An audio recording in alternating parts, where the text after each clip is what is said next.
আপোনালোকে ইতিমধ্যে অসম পিজিটি ৰিজাল্টখিনিও পালে আৰু অসম পিজিটিত কাট অফ কেনেকুৱা কৈছে সেই বিষয়ে আপোনালোকৰ হয়তো নিশ্চয় চাইছে। অসম পিজিটিৰ কাট অফৰ ওপৰত নিৰ্ভৰ কৰিয়ে আপোনালোকৰ সৈতে অসম জিটিত কাট অফ কেনেকুৱা যাব সেই বিষয়ে থুলমূলকৈ এটা ধাৰণা কৰা হৈছে।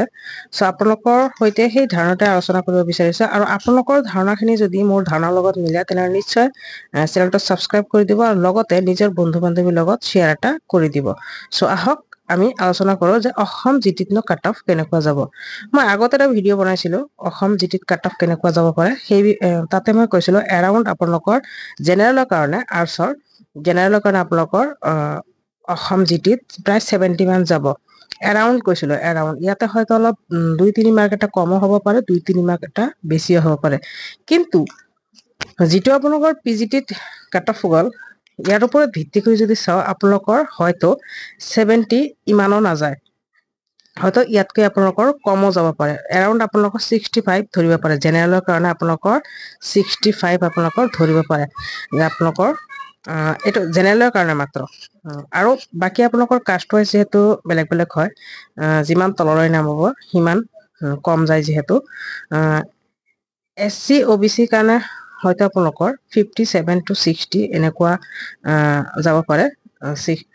ইয়াৰ ভিতৰতে হয়তো থাকিব পাৰে আৰু তাৰ লাষ্ট আপোনালোকৰ কাৰণে জিটিৰ কাৰণে আপোনালোকৰ হয়তো 35 to 40 এনেকুৱা জিটিত আপোনালোকৰ কাট অফ যোৱাৰ সম্ভাৱনা আছে।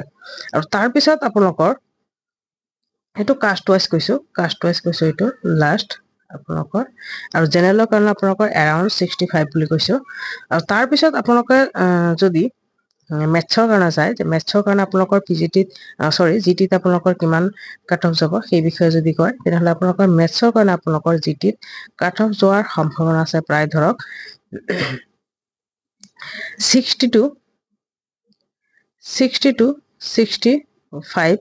এইটো আপোনালোকৰ জেনেৰেলৰ কাৰণে এৰাউণ্ড আপোনালোকৰ 60 যাব, হয়তো 2-3 এটা কম যাব পাৰে। এইটো আপোনালোকৰ মেথছৰ কাৰণে হয়। আৰু বহুতে সুধি থাকে যে মেথছত বহুতে BSc কৰিছে মেথছত আৰু MSc কৰিছে ধৰক আপোনালোকৰ ফিজিক্স বা কেমেষ্ট্ৰি এনেকুৱা ধৰণৰ ছাবজেক্টত কৰিছে বা বায়'লজিত কৰিছে।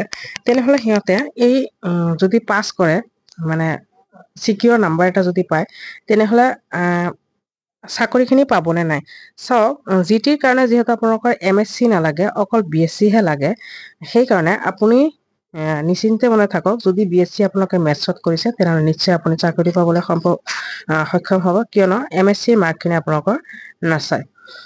তাৰপিছত আহিছে আপোনালোকৰ হিন্দীৰ কাৰণে কাট অফ কিমান যাব। আপোনালোকৰ হিন্দীৰ কাৰণে আপোনালোক যদি জেনেৰেলৰ কাৰণে ধৰে জেনেৰেলৰ কাৰণে আপোনালোকৰ এৰাউণ্ড 45 to 50 যোৱাৰ সম্ভাৱনা আছে। আপোনালোকৰ জেনেৰেলৰ কাৰণে কৈছো এইটো। আৰু আপোনালোকৰ বাকী কাষ্ট ৱাইজ আপোনালোকৰ তললৈ নামিব পাৰে প্ৰায় ধৰক 30 মান আপোনালোকৰ নামিব পাৰে।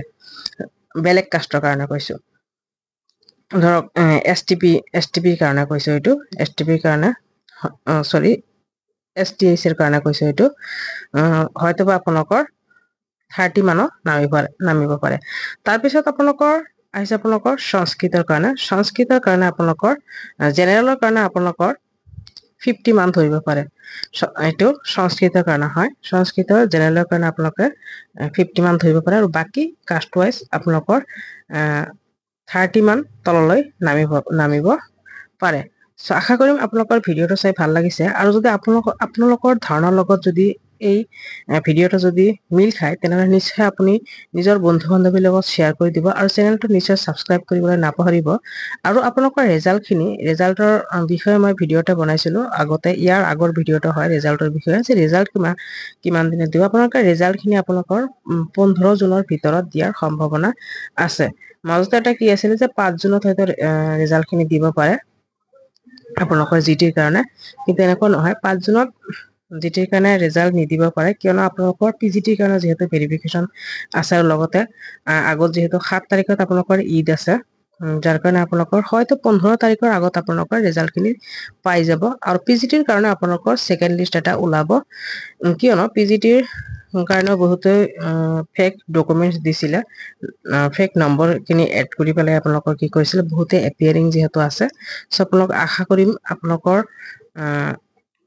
আপোনালোকে বুজিব পাৰিছে আৰু আশা কৰোঁ আপোনালোকে সকলোৱে চাকৰি পাবলৈ সক্ষম হওক। আপোনালোকে যিহেতু বহুতে কষ্ট কৰিছে, দিন ৰাতি মেহনত কৰিছে, চ' আপোনালোকে নিজৰ কষ্টৰ ফলখিনি নিশ্চয় পাব। আৰু আপোনালোকৰ ভিডিঅ'টো চাই যদি ভাল লাগিছে তেনেহ'লে নিশ্চয় লাইক, কমেণ্ট আৰু শ্বেয়াৰ কৰিব আৰু লগতে ছাবস্ক্ৰাইব কৰিবলৈ নাপাহৰিব। ধন্যবাদ।